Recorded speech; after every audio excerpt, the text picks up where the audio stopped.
Dear students, welcome you once again to my online class.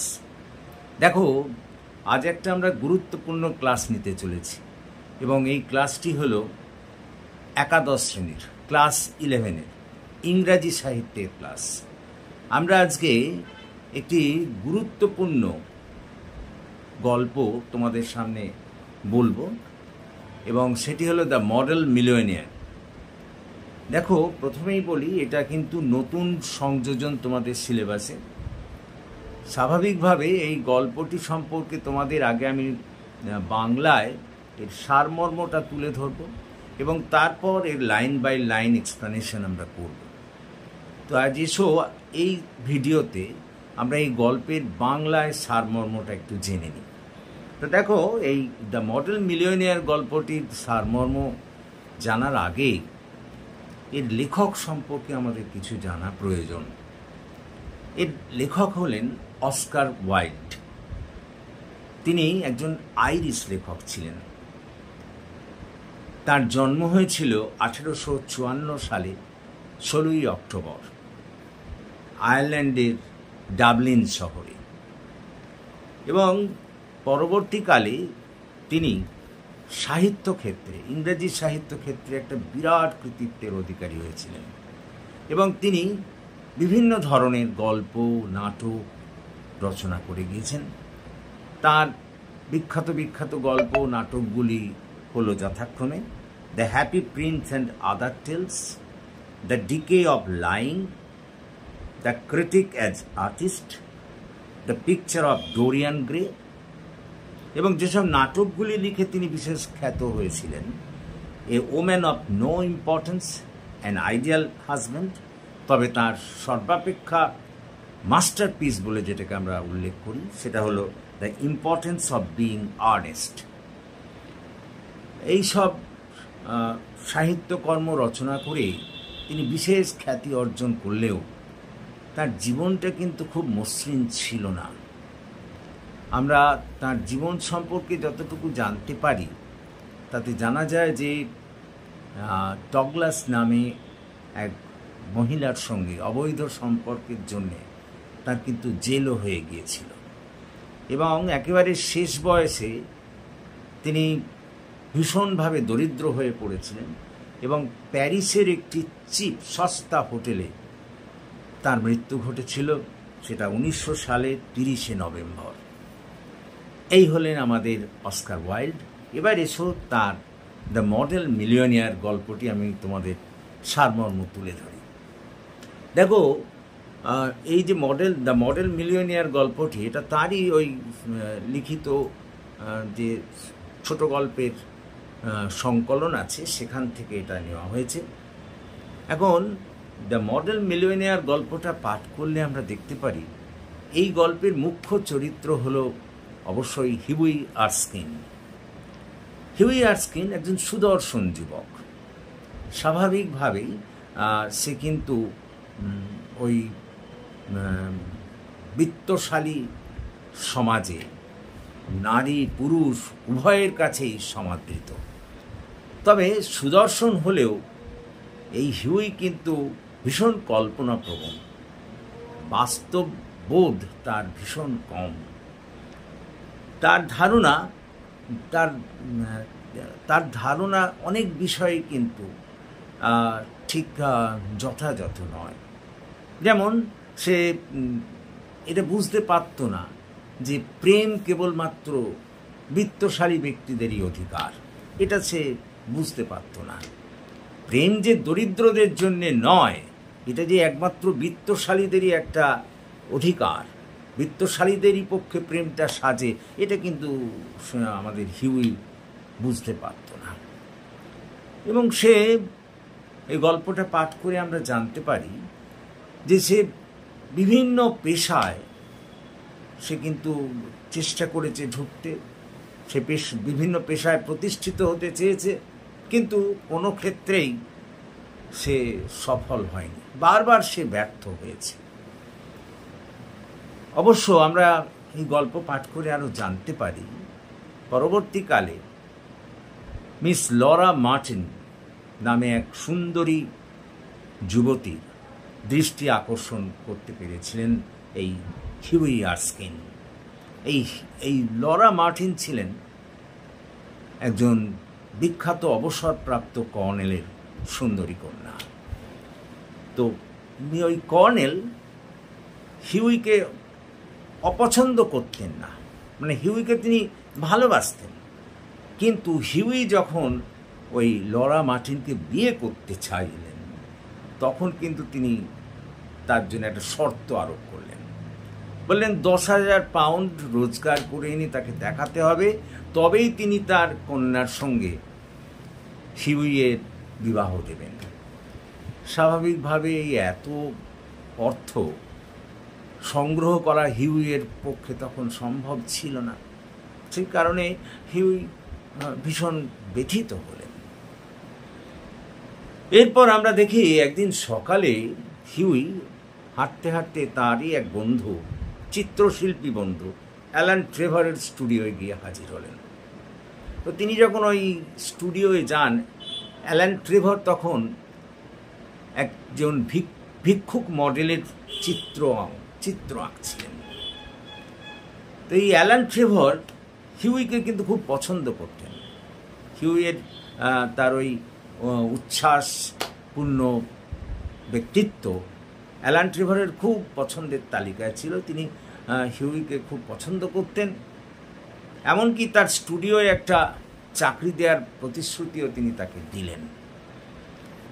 তো Huey কথায় কথায় যখন ওই ভিখিরিটির চিত্র বা মডেল আঁকছিল তখন জানতে পারলেন যে ওই একদিনের কাজের জন্যে ওই ভিখিরিটাকে 1 শিলিং তার বন্ধু অ্যালান ট্রেভার দেন, আর একটা চিত্র বিক্রি করে তিনি 2,000 পাউন্ড রোজগার করেন। তো এটা শুনে অবশ্য হিউইয়ের খুব একটা ভালো লাগে। তো যাই হোক, ওই অঙ্কন চলাকালীন সময়ে, ওই চিত্রাঙ্কন চলাকালীন সময়ে ওই যে বৃদ্ধ ভিখিরিটি যখন চিত্র আঁকছিলেন তখন কিছু কাজের জন্যে আমাদের অ্যালান ট্রেভার বাইরে বেরিয়ে গেলেন। হিউই ওই স্টুডিওয় ঢুকেই ওই করুণ ভিখিরিটির চিত্র দেখে তার ছিন্ন বেশ, তার দৈহিক অবয়ব দেখে ভীষণ ভীষণ ব্যথিত হয়েছিল। স্বাভাবিকভাবেই ওই যখন ট্রেভার ওই স্টুডিওর বাইরে বেরিয়ে গেলেন, হিউই তার সঙ্গে ওই ভিখিরিটির সঙ্গে কথা বলতে লাগলেন এবং খুব খুব করুণ বা একটা দয়া হলো আমাদের হিউইয়ের মনে। যদিও তার নিজের রোজগার বেশি নেই, তৎসত্ত্বেও পকেটের মধ্যে যে স্বর্ণমুদ্রাটা ছিল সেটা তিনি ওকে দান করে দিলেন, ওই ভিখিরিটিকে করে দিয়ে তারপর ওখান থেকে হিউই বেরিয়ে গেলেন এবং গিয়ে ওই লরা মার্টিনের সঙ্গে সারাটা দিন কাটিয়ে দিলেন। সন্ধেবেলায় ইভিনিংয়ে তিনি দ্য প্যালেট বলে একটি হোটেলে একটা পার্টিতে যোগ দিলেন। সেই পার্টিতে কিন্তু ওই অ্যালান ট্রেভার এসেছেন। স্বাভাবিকভাবেই কথোপকথনের মধ্যে দিয়েই ওই ভিখিরিটির প্রসঙ্গ এসে গেল। হিউই জিজ্ঞেস করলেন যে ভিখিরিটির চিত্র অঙ্কন সম্পূর্ণ হয়েছে কিনা। তখন অ্যালান ট্রেভারও বললেন, বাবা তুমি ভিখিরিটির কথা জিজ্ঞেস করছো, আবার ভিখিরিটাও তো তোমার কথা জানতে চাইছিল, তোমার সম্পর্কে তার বিশেষ আগ্রহ। তখন বলল, আবার সেই ভিখিরির চিত্রটা আমাদের হিউইয়ের চোখের সামনে ভেসে উঠল। তিনি তো ভীষণ নরম প্রকৃতির মানুষ, কল্পনাপ্রবণ।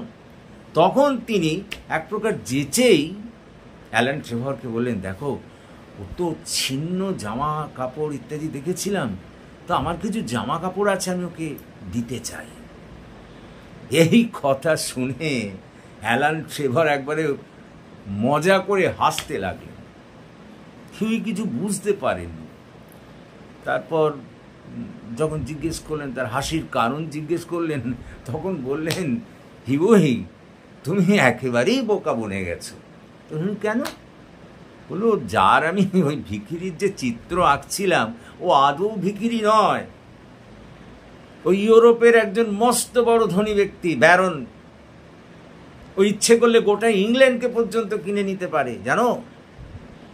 ও একদিন আমার এখানে ভিকিরির ছদ্মবেশে এসেছিল, তখনই আমার আলাপ, এবং তখনই আমি তার এই ভিকিরির মডেল আঁকবো বলে ঠিক করি। ও বিশাল কোটিপতি।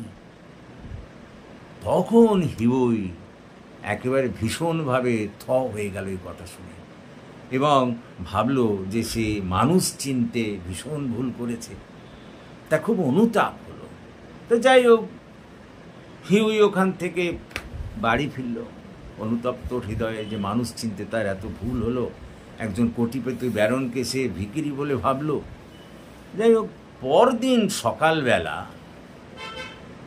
ওই ব্যারনের ভৃত্য, মানে ওই যে কোটিপতির মডেল ভিকিরির, ওই যে ভিকিরির মডেল আঁকছিল অ্যালান ট্রেভর, সেই ভিকিরির ভৃত্য, মানে ওই বিত্তশালী বা ব্যারনের ভৃত্য হিউয়ের বাড়িতে এসে হাজির, এবং পরিচয় দিল যে ওনার কাছ থেকে তিনি আসছেন। সঙ্গে হাতে একটা চেক নিয়ে এসছেন 10,000 পাউন্ডের।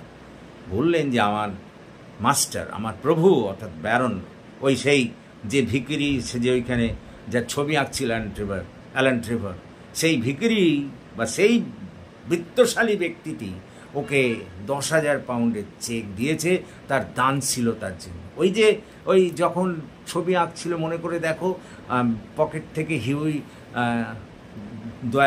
দয়া হওয়ার জন্য তাকে একটা কয়েন দিয়েছিল, সেই দানশীলতার জন্যেই 10,000 পাউন্ড সেই ভদ্রলোক পাঠিয়ে দিয়েছেন তার ভৃত্যের হাত দিয়ে। কথাটা বোঝার চেষ্টা করো। এবং তিনি যে ওই হিউয়ের প্রতি যথেষ্ট মুগ্ধ সেটাও জানিয়ে দিয়েছেন। তো এরপরে এই 10,000 পাউন্ড পাওয়ার পরে লরা মার্টিনকে বিয়ে করতে আর কোনো অসুবিধেই রইল না। বিয়ে থা হয়ে গেল, এবং সেই বিয়ের অনুষ্ঠানে কিন্তু ওই ব্যারন অর্থাৎ ওই বিত্তশালী ব্যক্তি যে অ্যালান ট্রেভরের কাছে ওই ভিক্ষুক মডেল হিসেবে যার চিত্র আঁকছিলেন অ্যালান ট্রেভর, সেই ব্যারন ওই বিবাহ অনুষ্ঠানে উপস্থিত ছিলেন। তবে আমাদের হিউয়ের বিবাহ হয়ে গেল, আর তার সংসার পাতা সম্ভব হলো কেবলমাত্র ওই ব্যারনের বদান্যতার জন্যেই। এই হচ্ছে আমাদের মূল গল্প, মোট গল্প। কথাটা বোঝার চেষ্টা করো, খুবই ইন্টারেস্টিং গল্প। তো আশা করি তোমরা বুঝতে পেরেছো, এবং এই গল্পটি কিন্তু খুব ইম্পর্ট্যান্ট। তোমাদের এখান থেকে বিভিন্ন ধরনের এমসিকিউ হতে পারে। আমি এরপর তোমাদের এই ভিডিওতে শুধু এর সারমর্মটা ব্যাখ্যা করলাম। পরের ভিডিওতে আমরা তোমাদের এই লাইন বাই লাইন এক্সপ্লেনেশন করব, এবং তোমরা সেই ক্লাসটা ফলো করো। আমার মনে হয় তোমাদের পক্ষে বোঝা সম্ভব হবে, কিন্তু এই সারমর্মটা আগে ভাগে একটু দেখে নিও, তাহলে বুঝতে সুবিধা হবে। তো আশা করি তোমরা বুঝতে পেরেছো, এবং যদি বুঝতে পারো তাহলে প্লিজ এই ক্লাসের কথা তোমাদের বন্ধুবান্ধবদের মধ্যে শেয়ার করো, তাদেরও এই ক্লাসে যোগদান করতে বলো। এবং তোমরা যদি এখনও আমার এই চ্যানেলটিকে সাবস্ক্রাইব না করে থাকো, প্লিজ সাবস্ক্রাইব মাই চ্যানেল। আমাকে এগিয়ে আসতে সাহায্য করো, যাতে আমি তোমাদের আরও বেশি করে কাজে রাখতে পারি। So that's all for this day. Thank you for watching and listening. So please comment, share and subscribe to my channel. So have a good day.